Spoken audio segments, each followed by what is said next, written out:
నేను concerned departments కి mark చేస్తూ మా సోదరులు ఇక్కడ కాంగ్రెస్ పార్టీ నుంచి వారు కూడా సహకరించి మేము ప్రజల సమస్యలకు ఎక్కడ ఎవరితో మాట్లాడాలి ఇమీడియట్ అన్నమాట. చాలాసార్లు కూడా అందరితోని ఇమీడియట్గా ఫోన్ చేసి మాట్లాడడం జరిగింది. ఇది ఒక మంచి కార్యక్రమము. ఎందుకంటే ప్రజల నాడి తెలుస్తుంది, ప్రజలు ఏమనుకుంటున్నారు ప్రభుత్వం పైన అని. సో ఇదొక ప్రజాపాలన ఏదైతే నడుస్తుందో అన్ని డిస్ట్రిక్ట్స్లలో కూడా ఈ ప్రజాపాలన కండక్ట్ చేస్తున్నారు. డిస్ట్రిక్ట్ కలెక్టర్స్ అందరు కూడా సరిగా స్పందన ఉంది. సో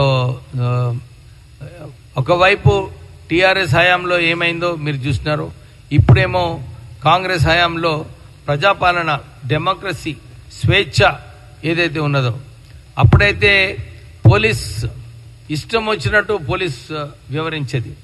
నేను నిజంగా ఒక చిన్న ఎగ్జాంపుల్, చెన్నూరులో అప్పుడు పోలీస్ ఎమ్మెల్యే వచ్చినప్పుడు, చీఫ్ విప్ వచ్చినప్పుడు పోలీస్ వాళ్ళదే హవా నడుస్తుండే, ఎవరికి స్వేచ్ఛ లేకుండా ఎమ్మెల్యేని గెలవనికి. సో ఇప్పటి వరకు మేము 18 నెలల్లో ఎవరి మీద కూడా ఒక కేసు పెట్టలేదు, టీఆర్ఎస్ నాయకుల మీద కూడా కేసు పెట్టలేదు. కేవలము ప్రజల ప్రేమ, ప్రజల ఆదరణ సంపాదించాలని చెప్పి మేము పనిచేస్తున్నాము. సో అందరు ఎమ్మెల్యేలు కూడా ఇదే బాటలో.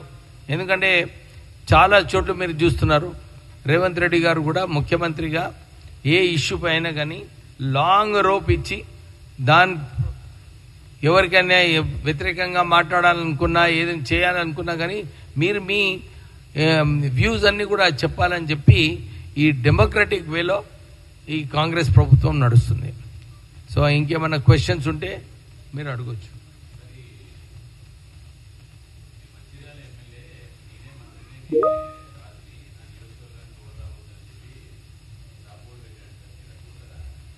స్టాప్ బోర్డ్ అని ఎప్పుడు ఉండదు చారి, ఎప్పుడు కూడా గుర్తించుకోవాలి.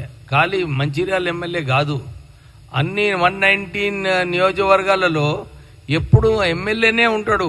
ఎందుకంటే ఆయనే ప్రజలతో ఎప్పుడు కాంటాక్ట్లో ఉంటాడు, every day to day. So ఆయనే రాజు. ఎమ్మెల్యే ఎవరైతే ఉన్నారో కన్సర్న్, ఎప్పుడు ఏ నియోజకవర్గంలో అయినా కానీ వారే రాజు ఉంటారు. వారికి మంత్రులు ఎప్పుడు కూడా హెల్ప్ చేయడానికి మంత్రులు ఉంటారు. అర్థమైందా చారి? సో మంచిర్యాల నియోజకవర్గంలో కూడా ఏమైనా అవసరాలు ఉంటే, ఏమైనా ఉంటే ఇవాళ ఒక రిప్రజెంటేషన్ వచ్చింది ఇక్కడ మంచిర్యాల నియోజకవర్గంలో, సార్ ఇట్లా ఉందని కలెక్టర్ గారు రాష్ట్రాన్ని పంపించినాను. సో మంత్రీస్ role is only to help the MLAs, local MLAs. ప్రజల సమస్యలు దూరం చేయడానికే మంత్రి పని. ఏమన్నారు? వేరే మంత్రులు కాదయా, ఎవరికైనా కానీ సేమ్ రూల్ అన్నమాట. ఏం స్టాప్ లేదు, ఉంపు లేదు. ప్రజలకు నియోజకవర్గం అభివృద్ధి కావాలి. రాష్ట్ర ప్రభుత్వము, కాంగ్రెస్ పార్టీ ఏదైతే గ్యారంటీలు ఇచ్చినారో ఇవన్నీ కూడా సరిగా అమలు జరుగుతున్నాయా లేదా? ఇప్పుడు మాకు డిస్ట్రిక్ట్ మంత్రి వచ్చిండు, జూపల్లి కృష్ణారావు గారు. వినండి, ఎందుకు కాదు, నేను రోజు పోతుంటే పడుకో, నా ఇల్లున్నది మంచిర్యాలలో పడుకుంటుండ్రా. నా నియోజకవర్గం కాదు కదా మంచిర్యాలలో. జిల్లాకు చెందిన మంత్రిని నేను. జిల్లా మంత్రి ఇన్ఛార్జ్ కాదు, జిల్లా మంత్రి ఇన్ఛార్జ్ జూపల్లి కృష్ణారావు గారు, ఆయన రెస్పాన్సిబిలిటీ. ఇప్పుడు అనిల్ కుమార్ గారు ఒక మీటింగ్ పెట్టిండ్రు, ఆయన incharge from Pradesh Congress committee, ఆయన ఇన్ఛార్జ్ అనమాట ఆదిలాబాద్కి. ఆయన వచ్చి నాకు చెప్పినాడు, సార్ ఇవాళ నేను ఒక మీటింగ్ పెట్టినాను. సరేనయ్యా, నేను ఆ కన్సర్న్ ఎమ్మెల్యే మంత్రి అయినా కానీ నేను I will come and attend your meeting అన్నా. అది ప్రోటోకాల్. అర్థమైందా? సో జిల్లా మంత్రి జూపల్లి కృష్ణారావు గారు మెయిన్.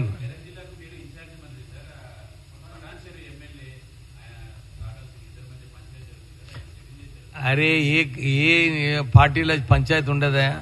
ఏ పార్టీలో కూడా, అన్ని పార్టీలలో పంచాయతీ ఉంటుంది, గ్రూప్స్ ఉంటాయి. అదే రాజనీతి. రాజకీయం అంటే ఏంది? గ్రూపులు, తగాదాలు ఇవన్నీ కూడా సెటిల్ చేసుకునే బాధ్యత పొలిటికల్ పార్టీస్ది. మేము కూడా మా పటంచరు అమ్మో చూడు, ఆమె అంటున్నది కేటీఆర్కి కవితకే పంచాయతీ ఉన్నది.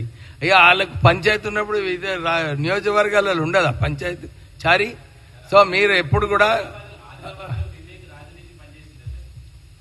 ఇక ఆదిలాబాద్లో వివేక్ రాజనీతి అని ఉండదయా. నేను తెలంగాణ ఉద్యమంలో పనిచేసిన, తెలంగాణ కేసీఆర్ దిగిపోవాలని చెప్పి ఆయన వ్యతిరేకంగా చాలా పనిచేసిన.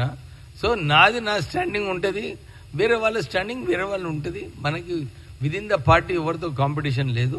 మన బ్రాండ్ వాల్యూ మనం నిలబెట్టుకోవాలని చెప్పి పని చేస్తా, పార్టీకి స్ట్రాంగ్ చేస్తా.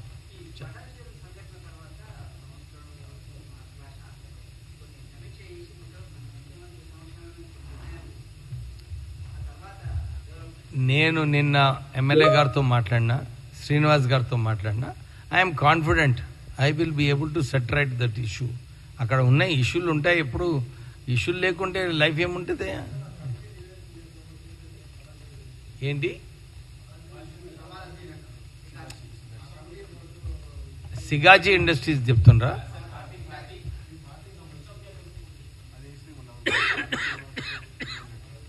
ఇగో నేను ఇప్పుడే చెప్పినా మీకు, కమిటీ వాళ్ళందరూ కూడా చర్చిస్తున్నారు.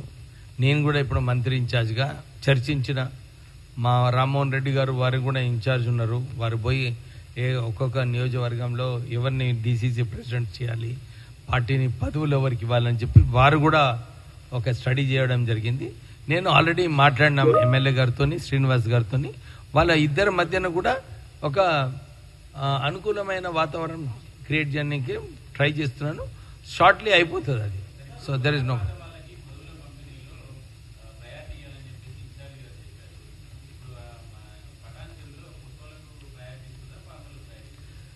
మీనాక్షి శేషాద్రి గారు చాలా క్లియర్గా చెప్పినారు మొన్న. మీనాక్షి నటరాజన్ గారు క్లియర్గా చెప్పినారు. ఏమని చెప్పినారు? ఎవరైతే పార్టీకి ఇన్ని సంవత్సరాలు ఉన్నారో, కట్టుబడి ఉన్నారో వాళ్ళందరికీ ప్రాధాన్యత ఇవ్వాలి. ఎవరైతే తర్వాత వచ్చి కాంట్రిబ్యూట్ చేసినారో అసెంబ్లీ ఎలక్షన్స్లో, పార్లమెంట్ ఎలక్షన్లో కొందరిని, వారిని కూడా చూసుకునే బాధ్యత మంత్రి ఇన్ఛార్జెస్ ఉందని చెప్పి వారు స్పష్టంగా చెప్పడం జరిగింది. సో దాని ప్రకారంగానే నిర్ణయాలు తీసుకోబోదు. అట్లా డిపెండింగ్ ఆన్ ద సిచ్యువేషన్. ఎప్పుడు కూడా నిర్ణయాలు క్లియర్ కట్ ఉండే కదా, బ్లాక్ అండ్ వైట్. ఎప్పుడు కూడా పరిస్థితులు పట్టుకొని నిర్ణయాలు తీసుకుంటారు.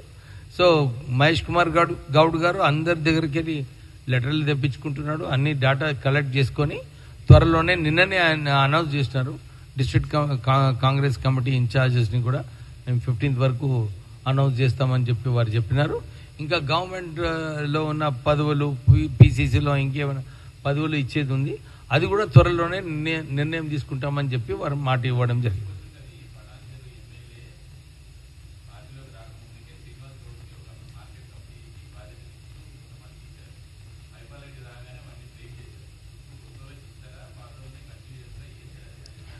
ఇది అది ఎందుకయ్యా, నీకు అయిన తర్వాత నీకు తెలుస్తుంది కదా. నేనున్నా అదే. ఇగో ఒక్కటి, పాతలని ఇన్సల్ట్ చేయడము, కొత్తలని ఇన్సల్ట్ చేయడము ఉండదు. అందరినీ కలుపుకొని ముందుకు వెళ్ళాలి. సో కలుపుకొని ముందుకు వెళ్ళడానికే నేను ప్రయత్నం చేస్తున్నా. ఏముంది, గజ్వేల్ పరిస్థితి మంచిగానే ఉన్నది. గజ్వేల్ పరిస్థితి బాగానే ఉంది. గజ్వేలే అడుగుతున్నావు కదా. అరే బాబు, మీరు ఒక ప్రస్తున్నారు కరెక్టే, కానీ మీరు ఒక ఇన్నర్ పార్టీ విషయాలు. 1 minute. అరే వినండి బ్రదర్, నేను ఆన్సర్ చేయని. అరే నేను ఆన్సర్ చేయలేదు, నువ్వే మళ్ళీ ఇంకో క్వశ్చన్ అడిగితే ఎట్లా? నేనేమంటున్నా, ఇన్నర్ పార్టీలో నేను ఎప్పుడు చెప్పినా, ఏ పొలిటికల్ పార్టీలో అయినా కానీ గ్రూప్స్ ఉంటాయి, తగాదాలు ఉంటాయి, అన్నీ ఉంటాయి.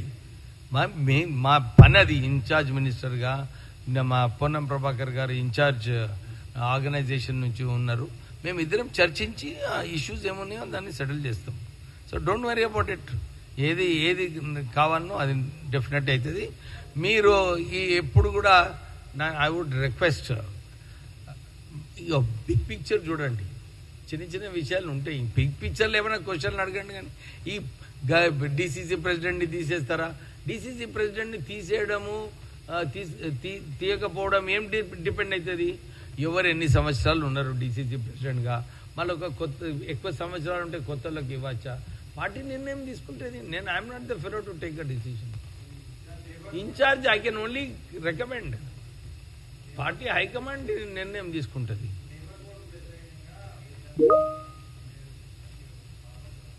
మేము నిన్న డిస్కస్ చేసినాము ఏమేం ఇష్యూస్ రాష్ట్ర ప్రభుత్వం ఏదైతే అధికారం ఉన్నదో ఏ సమస్య పైన ఎంత స్ట్రిక్ట్గా పోవాలి, ఎంత డైల్యూట్ చేయాలి, ఇవన్నీ కూడా చర్చించుకొని మేము నిర్ణయం తీసుకున్నప్పుడు కేవలం కార్మికుల హక్కులు కాపాడడానికి ఆ ఆలోచన పెట్టుకొని నిర్ణయం తీసుకుంటాం.